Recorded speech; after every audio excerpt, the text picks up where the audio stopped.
انہوں نے کہاں پرورش پائی، پورا قصہ جو ہے اس کے اندر پوری تفصیل کے ساتھ پہلی دفعہ، پہلے آتا رہا ہے یہ قصہ لیکن وہ اتنا تفصیل کے ساتھ نہیں تھا۔ اور یہ صورت جو ہے اس میں پوری تفصیل موجود ہے۔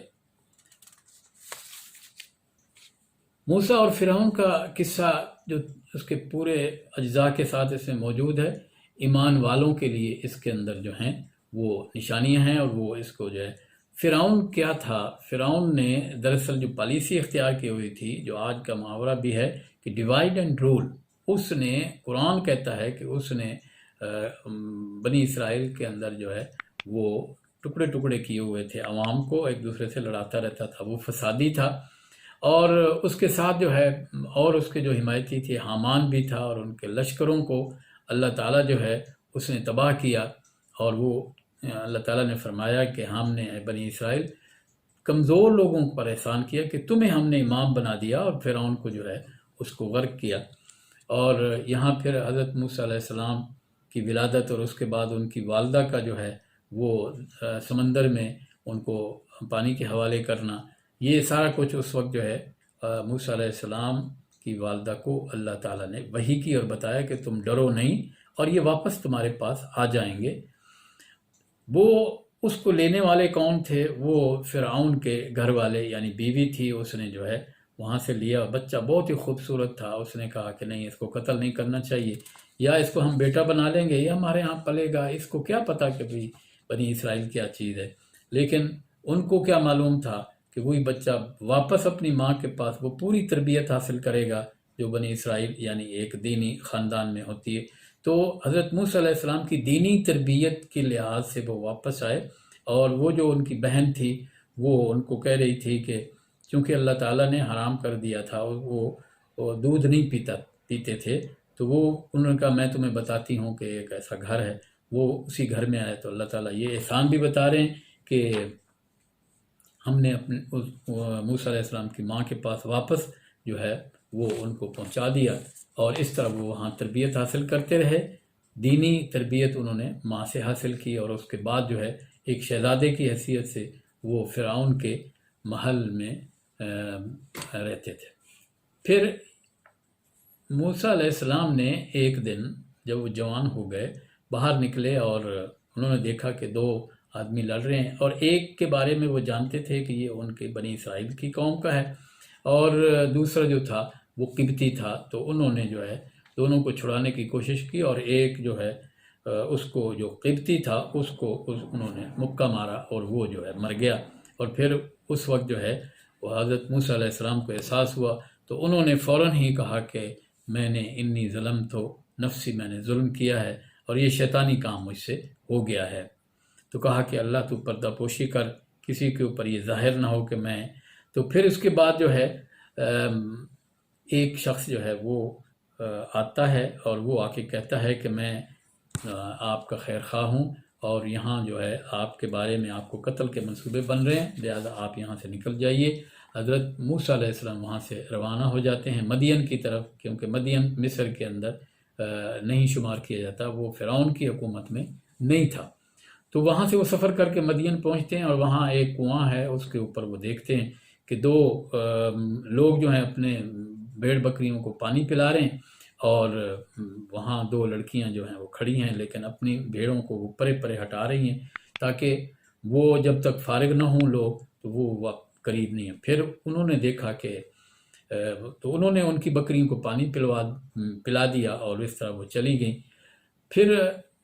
اس وقت حضرت موسیٰ علیہ السلام نے دعا مانگی کہ اللہ تو مجھے صحیح راستہ دکھا، مجھے پناہ دے، اور اللہ تعالیٰ نے اس کو قبول کیا۔ تھوڑی دیر کے بعد ایک لڑکی آتی ہے، اور وہ آ کے کہتی ہے کہ میرا باپ جو ہے وہ بوڑھا ہے، اور وہ آپ کو بلا رہا ہے۔ وہاں وہ چلے جاتے ہیں، اور ان سے وہ ایک معاہدہ اور ایگریمنٹ ہوتا ہے، اور ان کو ایک جگہ مل جاتی ہے، پناہ گاہ مل جاتی ہے۔ اور وہ جن کے پاس گئے تھے، لڑکیوں کے جو والد تھے، انہوں نے کہا کہ دیکھو میں ایک لڑکی کا تم سے نکاح کر دیتا ہوں، اور میرے ساتھ تم 8 سال تک جو ہے یہاں ملازمت کرو، یا 10 سال تک، جو بھی بہرحال تم کر سکو۔ تو وہاں وہ ایک وقت تک رہے۔ پھر اس کے بعد وہاں سے ان کی روانگی ہوتی ہے، اور اپنے گھر کی طرف واپس لوٹتے ہیں، یعنی مصر آتے ہیں۔ اور راستے میں جو ہے کوہ طور پہ اللہ تعالیٰ سے ہم کلام ہوتے ہیں۔ اور اللہ تعالیٰ نے اس وقت یہ فرمایا تھا کہ میں کیا ہوں، میں انا رب العالمین، انا اللہ، میں اللہ ہوں رب العالمین۔ تو وہاں جو ہے وہ عصا ان کے ہاتھ میں ہوتا ہے، اللہ تعالیٰ فرماتے ہیں کہ اس کو ذرا پھینکو، وہ پھینکتے ہیں تو وہ سانپ بن جاتا ہے، اور وہ ڈر جاتے ہیں، وہ ڈر کے واپس بھاگتے ہیں، لیکن اللہ تعالیٰ فرماتے ہیں کہ نہیں ڈرو نہیں، واپس آؤ اور یہ عصا لے لو، تم محفوظ ہو، ابھی تمہیں کوئی خطرہ نہیں ہے۔ تمہارے پاس دو معجزے ہیں، ایک عصا ہے اور ایک ید بیضا ہے، وہ بھی انہوں نے دیکھا کہ وہ چمک رہا تھا سورج کی طرح۔ اور فرعون کہا کہ فرعون کے پاس جاؤ، یہ دونوں معجزے تمہارے ساتھ ہیں اور ہم بھی تمہارے ساتھ ہیں، تمہیں ڈرنے کی ضرورت نہیں ہے۔ تو ہارون علیہ السلام کو بھی ساتھ ہی اللہ تعالیٰ نے نبوت پہ سرفراز فرمایا، اور دونوں جو ہیں وہ چلے جاتے ہیں۔ فرعون کے دربار میں جو ہے وہ جو گفتگو ہوتی ہے کہ وہاں وہ کہتے ہیں کہ فرعون کہتا ہے کہ میرے علاوہ کوئی اور خدا نہیں ہو سکتا، کوئی اور حکمران نہیں ہو سکتا، تمہارا کیا کون ہے خدا؟ تو موسیٰ علیہ السلام نے اللہ تعالیٰ کے بارے میں بتایا، لیکن فرعون یہ کہہ رہا تھا حامان سے کہ ذرا ایک اونچی عمارت بناؤ، میں موسیٰ کے رب کو دیکھنا چاہتا ہوں۔ اور ہر دور میں ایسا ہی طاغوت جو ہیں وہ کیا کرتے ہیں، اپنے آپ کو بڑا طاقتور سمجھتے ہیں۔ اس کے بعد اللہ تعالیٰ فرماتے ہیں کہ ہم نے اس کو غرق کر دیا، اور اسی طرح ہم نے بہت ساری قوموں کو جو ہے وہ تباہ کیا ہے، اور آج ان کے پاس جو ہے کوئی نام و نشان نہیں ہے۔ نبی اکرم صلی اللہ علیہ وسلم سے پھر خطاب ہے کہ آپ کو تو کچھ معلوم نہیں تھا کہ وہ جو مغربی گوشے میں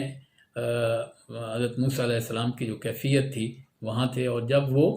وہاں سے شریعت لے کر آئے اور ایک ہدایت نامہ لے کر آئے، آپ کو تو کچھ معلوم نہیں تھا، ہم نے یہ سارا قصہ آپ کو بتایا ہے، اور یہ مکے والوں کو آپ جو ہیں سنا دیں تفصیلات کے ساتھ۔ اور اللہ تعالیٰ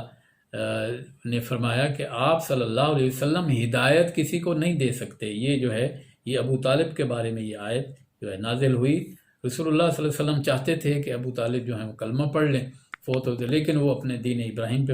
جو ہے فوت ہوئے اور وہ کلمہ نہ پڑھ سکے۔ پھر قارون کی جو سرکشی، جو بہت بڑا مالدار تھا، وہ موسیٰ علیہ السلام کی جو ہے قوم سے تھا، لیکن وہ فرعون کے ساتھ مل گیا، اور اس کے خزانے اتنے تھے کہ بڑی بڑی طاقتور لوگ جو ہیں وہ ان کے گروہ ان کی چابیاں اٹھا کر چلتے تھے، اور وہ یہ کہتا تھا کہ یہ انی اوتی تو میں علم، یہ جو کچھ مجھے دیا گیا ہے یہ میرا کمال ہے اس کے اندر۔ اور پھر اس کے بعد جو ہے وہ اللہ تعالیٰ نے یہاں اس میں فرمایا ہے کہ تم کسی دوسرے کو نہ پکارو، صرف وہی معبود ہے اور اسی کی طرف تمہیں پلٹنا ہے، اور حکمرانی بھی اسی کی ہے۔ اس کے بعد سورہ العنکبوت جو ہے وہ مکڑی کو کہتے ہیں۔ اس میں کیفیت یہ ہے کہ مکہ میں جو نوجوان تھے ان کو یہ بتایا گیا ہے کہ وہ جب ہر گھر میں ایک ایک نوجوان تو مسلمان ہو چکا تھا، اور ان کے گھر والے یعنی جو والدین تھے وہ کہتے تھے تم جس قرآن پر ایمان لائے ہو اس کے اندر بھی تو والدین کی اطاعت کی بات کی گئی ہے، تو تم ہماری اطاعت نہیں کرتے ہو۔ تو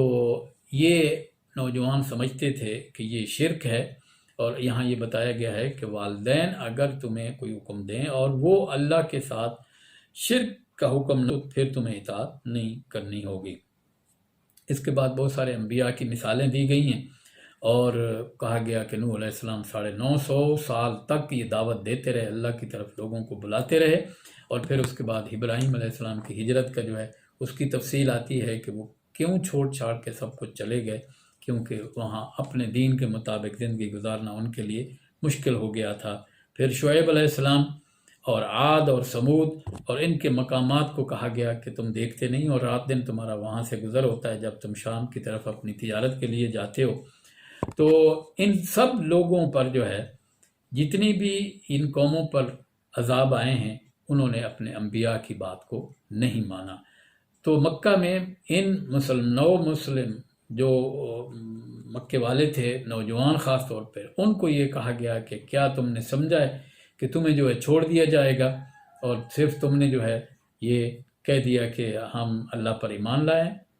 اور تمہیں آزمایا نہیں جائے گا، تمہیں ضرور آزمایا جائے گا، تاکہ اللہ تعالیٰ یہ دیکھے کہ وہ کون سچا ہے اور کون کھرا ہے۔ اور اس کے بعد ایک مکڑی کی مثال دی گئی ہے کہ یہ مکے والے جن معبودوں پر بھروسہ کر کے بیٹھے ہیں وہ تو کسی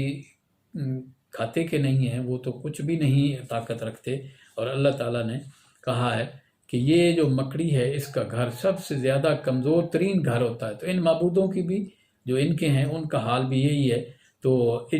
لیکن اس مکڑی کے اندر جو کمزور ترین مخلوق ہے اس کا گھر بھی بہت کمزور ترین ہوتا ہے، اس کے اندر مومنوں کے لیے جو ہے وہ نشانیاں ہیں، اور انہی کو دیکھ کے وہ جو ہے ایمان لے آتے ہیں۔